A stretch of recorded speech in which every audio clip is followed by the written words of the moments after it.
Bienvenidos, hoy vamos a meternos de lleno en un tema que es, bueno, Literalmente el motor, exacto, el motor de cualquier industria. el mantenimiento de la maquinaria. Y la gran pregunta aquí es, ¿se trata nada más de reparar algo cuando se rompe o si hay toda una ciencia detrás? Justo, o hay una estrategia, algo muy pensado, para mantener todo funcionando. Es una pregunta clave, porque la estrategia que eliges impacta brutalmente en todo, en costos, en seguridad, en productividad. Me imagino. Hoy vamos a desmenuzar justo eso, ese viaje que va desde la mentalidad bombero de apagar incendios hasta usar tecnología para básicamente predecir el futuro de un equipo. Es un cambio de juego total. Me encanta esa idea del viaje.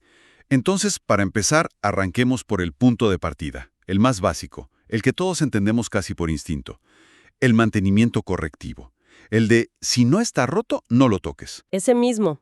A primera vista parece lo más simple, hasta económico, porque no gastas nada hasta que algo falla. Pero, bueno, me imagino que esa simplicidad esconde algo, ¿no? Esconde una trampa enorme. Operar así es como, no sé, como tener una tarjeta de crédito con intereses altísimos. Ajá. A corto plazo no pagas nada, pero cuando llega la factura, es catastrófica. Primero, la reparación de algo que no esperabas es siempre mucho más cara. No es un ajuste, es una reconstrucción. Claro. Pero el verdadero monstruo son los daños secundarios. Ok, ¿a qué te refieres con daños secundarios? Te doy un ejemplo que vi una vez en una papelera. Un solo rodamiento, una pieza de, digamos, $100, falló. Una pieza pequeña. Minúscula.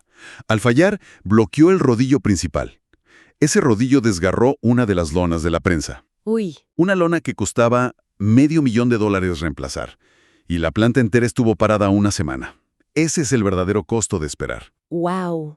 No es la pieza de $100, es el $500,000 de la lona y toda la producción que se perdió. Eso debe crear lo que llaman una cultura del bombero, ¿verdad? Exacto. Vives apagando incendios. Y eso significa paradas de producción que no estaban planeadas.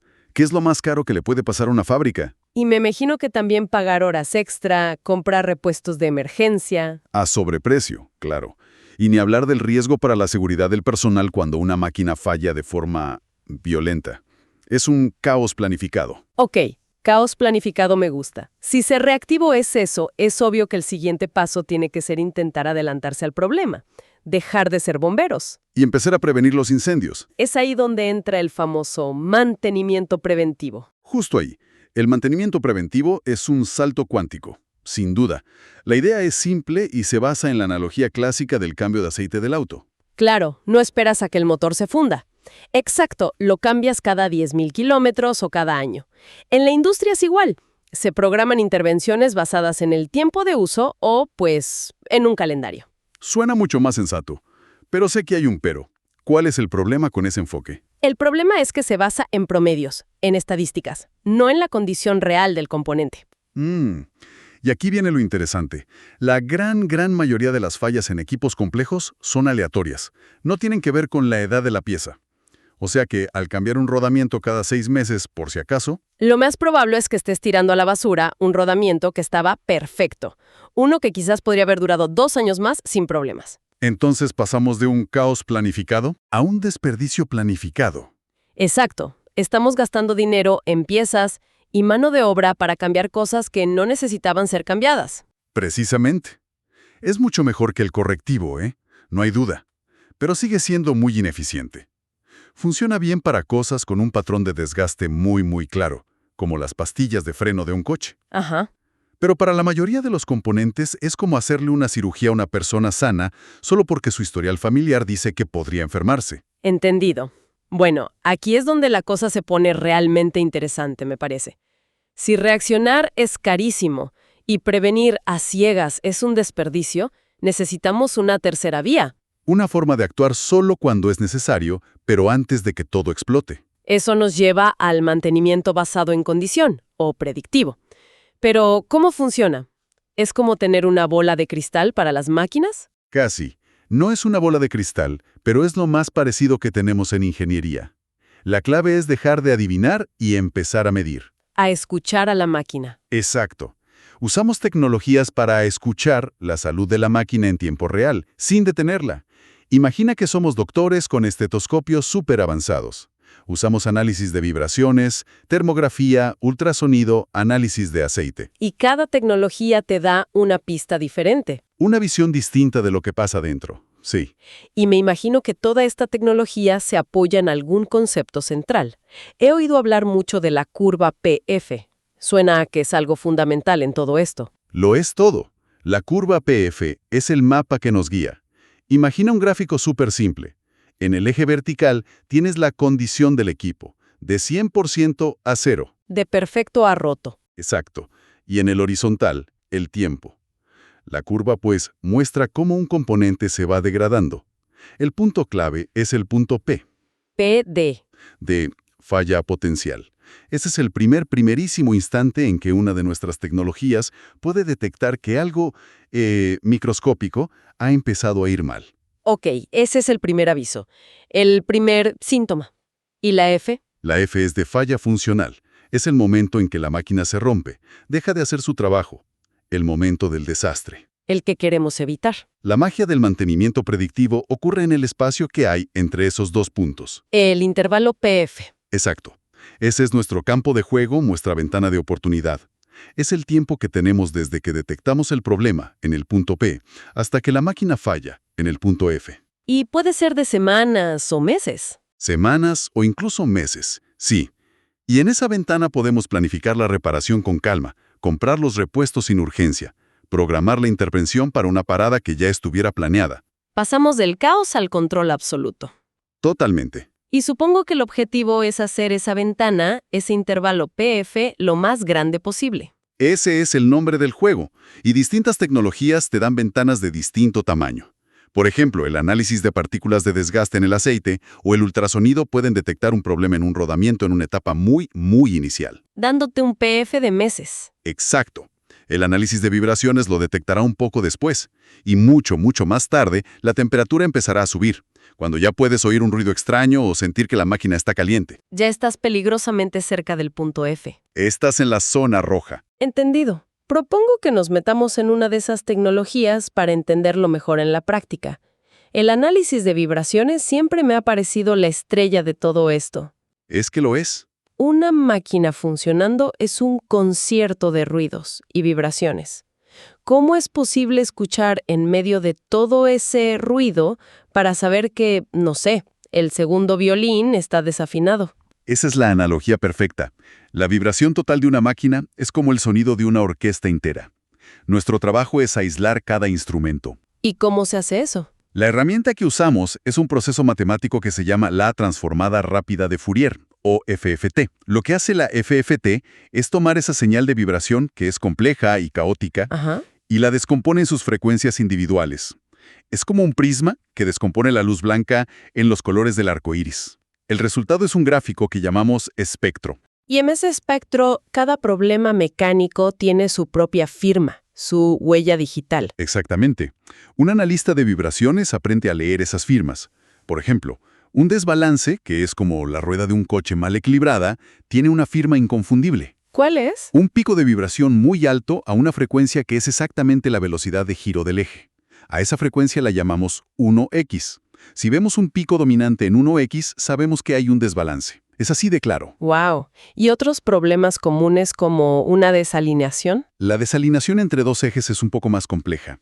También genera vibración en 1x, pero su firma característica es un pico muy alto en 2x, o sea, al doble de la velocidad de giro. Ok, 1x, 2x, a veces 3x. Exacto.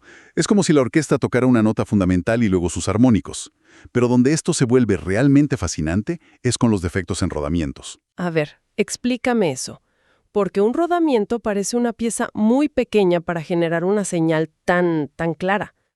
Es que lo hace de una forma muy particular. Un pequeño defecto en un rodamiento, una picadura microscópica, genera una serie de impactos a frecuencias muy específicas que dependen de la geometría exacta de ese rodamiento. Ok.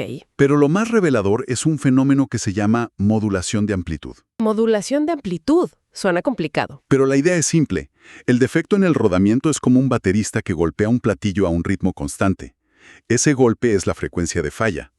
Vale. Pero el viento de la máquina girando a su velocidad normal, a 1x, como que esparce ese sonido. creando pequeños ecos a cada lado del golpe principal. Esos ecos son las bandas laterales. Y ver esas bandas laterales es la prueba definitiva. No podría haberlo explicado mejor. Ver esas bandas laterales en el espectro, espaciadas a un X, es el equivalente a una prueba de ADN en una escena del crimen. Nos confirma, sin lugar a dudas, que el problema está en el rodamiento y nos permite evaluar su severidad. Increíble.